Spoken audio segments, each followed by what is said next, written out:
नमस्कार हमारे viewers, subscribers और हमारे चैनल को देखने वाले नए मेहमान, आप सभी का हार्दिक स्वागत है।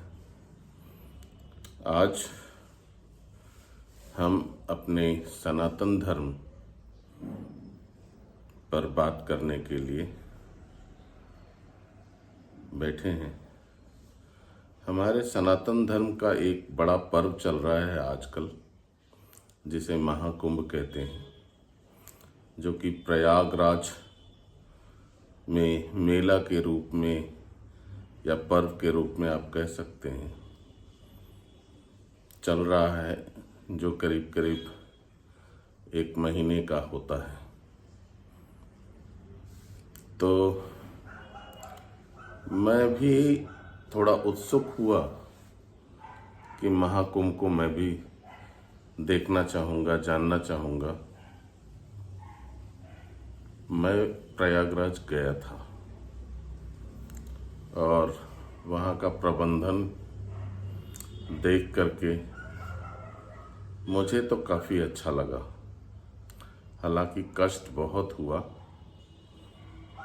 क्योंकि ये प्रबंधन जो किया गया है महाकुंभ स्नान के लिए और लोगों के कल्पवास के लिए, वो करीब करीब 20 किलोमीटर राउंड के दायरे में है। और चूंकि कुछ आतंकवादियों के द्वारा हमारी सरकार, योगी सरकार को चैलेंज किया गया था कि हम यहाँ पे कुछ गड़बड़ी करेंगे, तो सरकार ने सिक्योरिटी काफ़ी टाइट कर रखी है, जिसकी वजह से हो क्या रहा है कि अब हम अपनी गाड़ी लेकर के प्रयागराज संगम तक जा नहीं सकते। इधर से मैं जाते वक्त मैंने देखा कि हंडिया के बाद जो रास्ता प्रयागराज के लिए जाता है, उस रास्ते को वहीं से बंद कर दिया गया। 13 तारीख की रात की बात बता रहा हूँ, क्योंकि 14 तारीख को वहाँ पे शाही स्नान का प्रोग्राम था, इसलिए 13 तारीख की रात में मैं जा रहा था। मैंने देखा हंडिया से इलाहाबाद का रास्ता बंद कर दिया गया है। तो मैंने सिक्योरिटी वालों से पूछा कि भाई हमें जाना है तो इतना दूर से कैसे जाएंगे। तो उन्होंने बताया आप बाईपास रोड पे जाइए, वहाँ सहसो करके एक चौराहा मिलेगा, आपको कट मिलेगा। तो सहसो से आप अंदर जा करके एक पार्किंग मिलेगी, वहाँ पार्किंग में गाड़ी खड़ी करके आप पैदल जा सकते हैं, वहाँ से नज़दीक पड़ेगा। तो निकला मैं, बाईपास पे गया तो बाईपास पे जो सहसो का कट दिखा रहा था उधर घूमा, तो वहाँ टोल बूथ बना हुआ था, पर वो टोल बूथ भी बंद कर रखा था। फिर उन्होंने कहा थोड़ा और आगे से जाइए, वहाँ से एक कट मिलेगा, वहाँ से आप सहसो जा सकते हैं। तो वहाँ मैं आगे वाले कट की तरफ निकला। खैर वहाँ से उस कट से अंदर तो गया, अंदर सीधा रोड पकड़ के जाने लगा तो मालूम हुआ कि अंदर, काफ़ी अंदर जाने के बाद वहाँ भी रोक दिया। वहाँ मैंने पूछा भाई अब कहाँ से जा सकते हैं, तो उन्होंने कहा यहाँ से आप 3 किलोमीटर पीछे जाइए, वहाँ से आपको एक लेफ़्ट टर्न मिलेगा, उस लेफ़्ट टर्न से आप अंदर जाएंगे तो अंदर जाने के बाद करीब 2 किलोमीटर या 3 किलोमीटर उन्होंने कहा, उसके आसपास आपको फिर वहाँ से पार्किंग मिल जाएगी, पार्किंग में गाड़ी लगा के आप पैदल जा सकते हैं।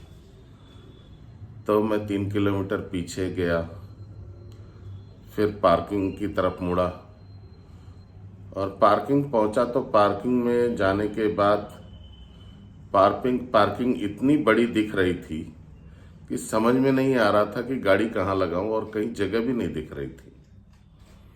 खैर पार्किंग के लोगों ने मेरी मदद किया, बोले आप इधर से निकलो और उधर सीधा चलते चले जाओ, जो कि करीब 2-3 किलोमीटर के आसपास था।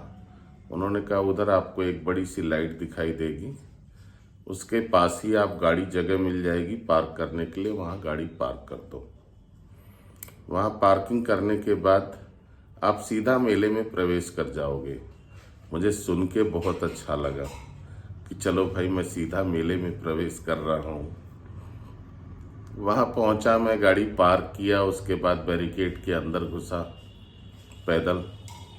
उनसे पूछा भाई हमें संगम जाना है, तो उन्होंने कहा पहले आप यहाँ मत पूछो संगम जाना है, पहले आप यहाँ से सीधा 2 किलोमीटर जाओ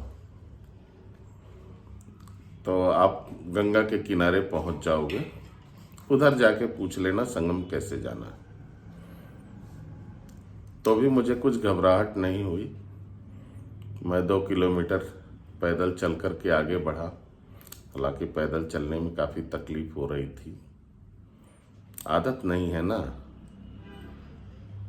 जो कहा जाता है कि आप सुबह वॉकिंग कीजिए, अगर ऐसा करते रहेंगे तो आदत बनी रहेगी। आदत बनी रहेगी तो ऐसी जगह जाने के बाद फिर किसी तरह की तकलीफ नहीं होगी जहाँ पैदल चलना पड़ेगा। पर तकलीफ होने के बावजूद मैं 2 किलोमीटर पैदल चला।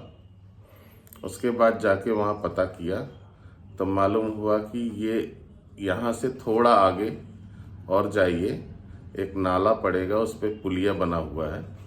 पुलिया क्रॉस करके आप लेफ्ट चले जाइएगा। भाई मैं सूरदास पार्किंग से सीधा चलते चलते चलते चलते पुलिया को क्रॉस किया। लेफ्ट में मुड़ा तो वहाँ पे देखा लिखा हुआ था सेक्टर नंबर 18। फिर मैंने लोगों से पूछा संगम कौन से सेक्टर में आएगा, तो उन्होंने कहा अभी आप चलते चले जाइए, यहाँ से 21-22 नंबर सेक्टर आप पार करेंगे, उसके बाद आपको संगम का रास्ता मिलेगा। मुझे लगा 4 सेक्टर है, कितना होगा। पैदल चलने लगा, करीब 4-5 किलोमीटर और चला मैं। चलने के बाद मुझे थोड़ी राहत महसूस हुई, क्योंकि वहाँ पे रेलवे ब्रिज और जिस पर से गाड़ियाँ जाती हैं वो दोनों ब्रिज दिखाई देने लगे। तो मुझे समझ में आ गया कि अब संगम किधर है।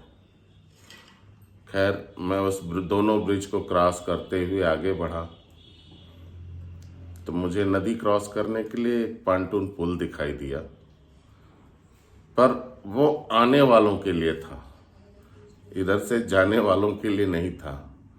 फिर मैं और आगे बढ़ा, दूसरा पांटून पुल दिखाई दिया, वो भी आने वालों के लिए था। फिर और आगे बढ़ा, तीसरा पांटून पुल दिखाई दिया, और उस पांटून पुल के सामने जो रोड थी उसको पूरा ब्लॉक कर दिया था। मैंने पूछा भाई यहाँ क्यों ब्लॉक किया है और उधर क्यों नहीं जाने दे रहे हैं, तो एक सैनिक ने बताया, सीआरपीएफ वाले सैनिक ने, कि यहाँ से अभी शाही जुलूस गुजरने वाला है जो कि शाही स्नान के लिए जाएगा, तो इसलिए ये रास्ता बंद कर रखा है और आपको अभी वेट करना पड़ेगा। हमने कहा उस पार जाने के लिए, संगम पे जाने के लिए मुझे कोई रास्ता बताइए आप। उन्हें कहा कि फ़िलहाल कोई रास्ता नहीं है, आपको यहाँ इंतज़ार करना पड़ेगा। टाइम करीब 4 बजे का हो रखा था, 4 साढ़े 4 ऐसा ही कुछ हो रहा था। तो मैंने कहा क्यों ना थोड़ा सा लाइव प्रोग्राम कर लिया जाए, मैं लाइव हो जाऊं थोड़ा सा। मैं लाइव हो गया, पर शाही जुलूस आने का नाम ही नहीं ले रहा। केवल सिपाही और घोड़े और पब्लिक और बैरिकेड, बस यही दिखाई दे रहा था। मैंने 2-3 बार लाइव को बंद किया, फिर स्टार्ट किया। जब शाही जुलूस एकदम नज़दीक आया तो मैंने थोड़ा शाही जुलूस को स्टार्ट करके कैप्चर करना चाहा, पर भीड़ इतनी थी कि क्या ही कोई कैप्चर करेगा। इतना धक्का, इतना धक्का। किसी तरह से जो थोड़ा बहुत बना पाया मैंने उसको लाइव को अपलोड भी करने की कोशिश किया पर वो हो नहीं रहा था। फिर मैंने लाइव को सेव किया और उसके बाद सोचा अलग से इसको वीडियो बना के ही डाल दूं। पर उस वीडियो के डालने के बाद यूट्यूब ने स्ट्राइक दे दिया।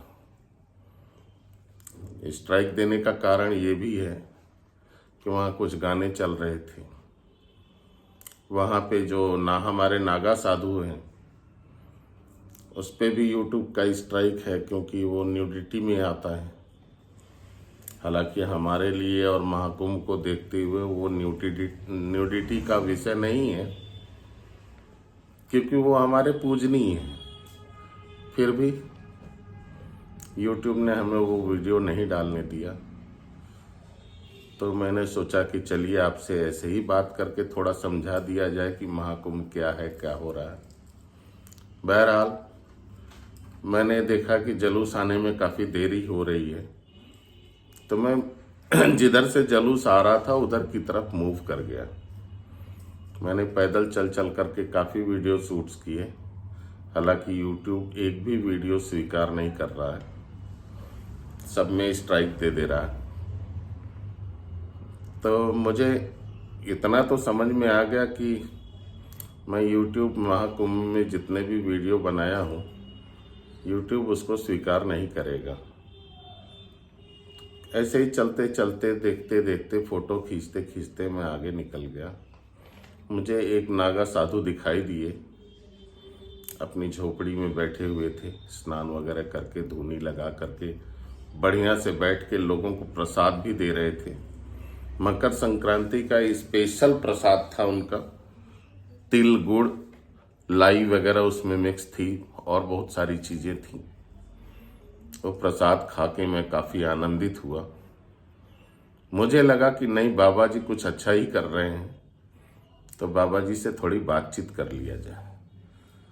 मैंने उनसे बातचीत भी किया, वीडियो भी बनाई और उस वीडियो को मैंने डाल भी रखा है। हालांकि अभी अनलिस्टेड ही रखा है और स्ट्राइक नहीं आई है। फिर भी वो आपके सामने 2-4 दिन में वीडियो मैं पब्लिक कर दूंगा। लेकिन मुझे जो समझ में आया वो ये समझ में आया कि आम आदमी के लिए संगम पहुंचना काफ़ी कठिन कार्य है, क्योंकि कोई साधन नहीं है, जाना पैदल ही है और रास्ता बहुत लंबा है। हालांकि मैं भी संगम तक नहीं पहुंच पाया क्योंकि काफ़ी लेट हो गया था।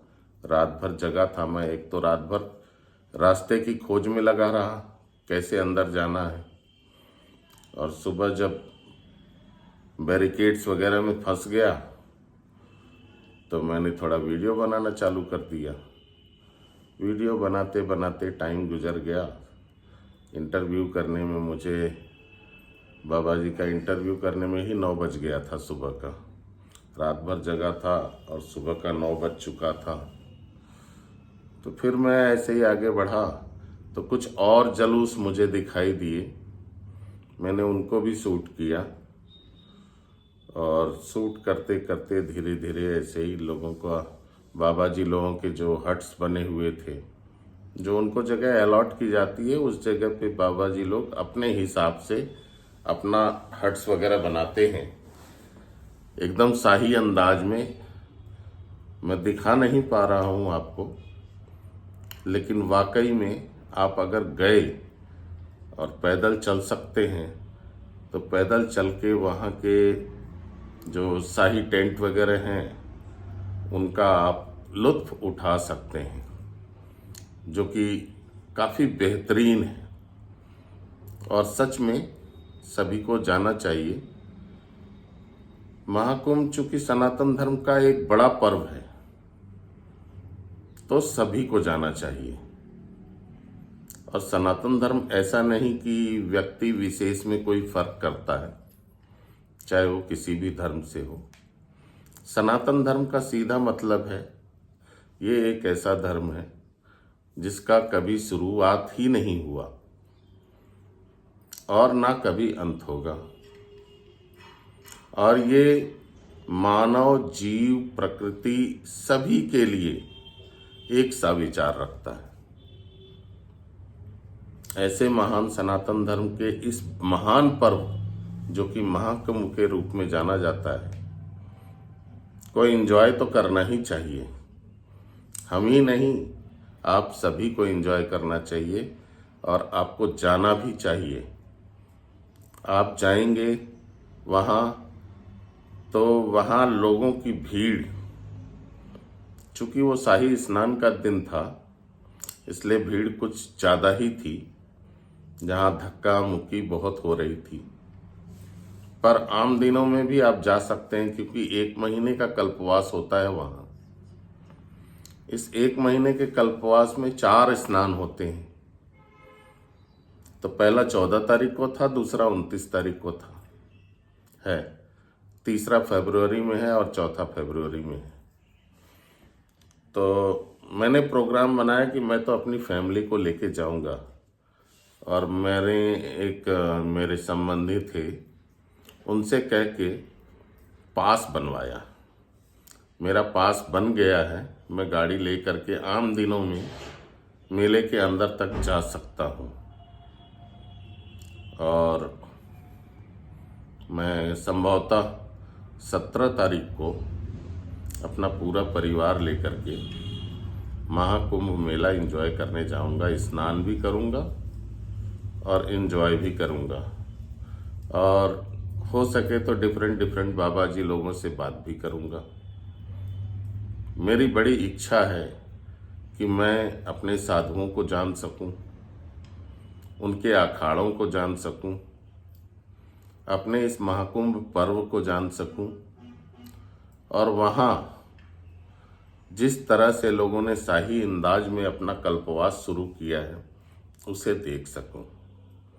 मेरी गुजारिश आपसे भी है, आप भी जाएं और वहाँ जाकर के इस कल्पवास का दृश्य देख करके आनंद उठाएं और गंगा स्नान संगम पे जाकर के महाकुंभ के अवसर पे उसका लाभ उठाएं।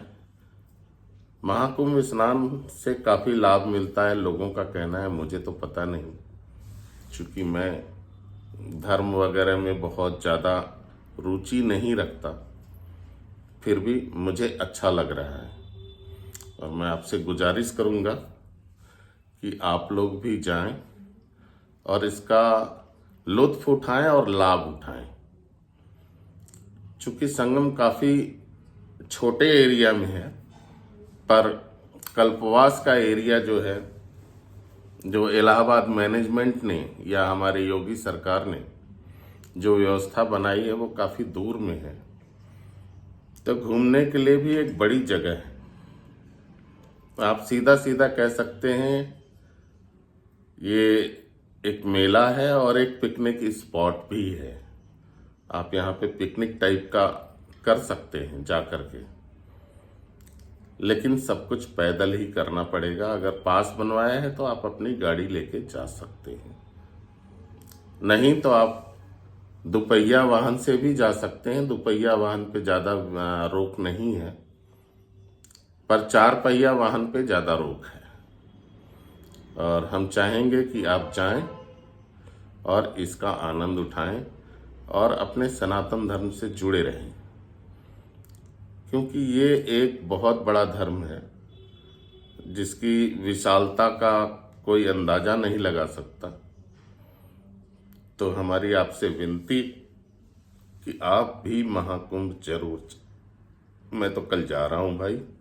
इसी के साथ मैं वीडियो समाप्त करता हूँ और आप सभी को नमस्कार। मेरी तरफ से बहुत बहुत बहुत बहुत धन्यवाद होगा अगर आप चाहते हैं। जाइए और एंजॉय कीजिए और इसी के साथ मैं समाप्त करता हूँ। नमस्कार।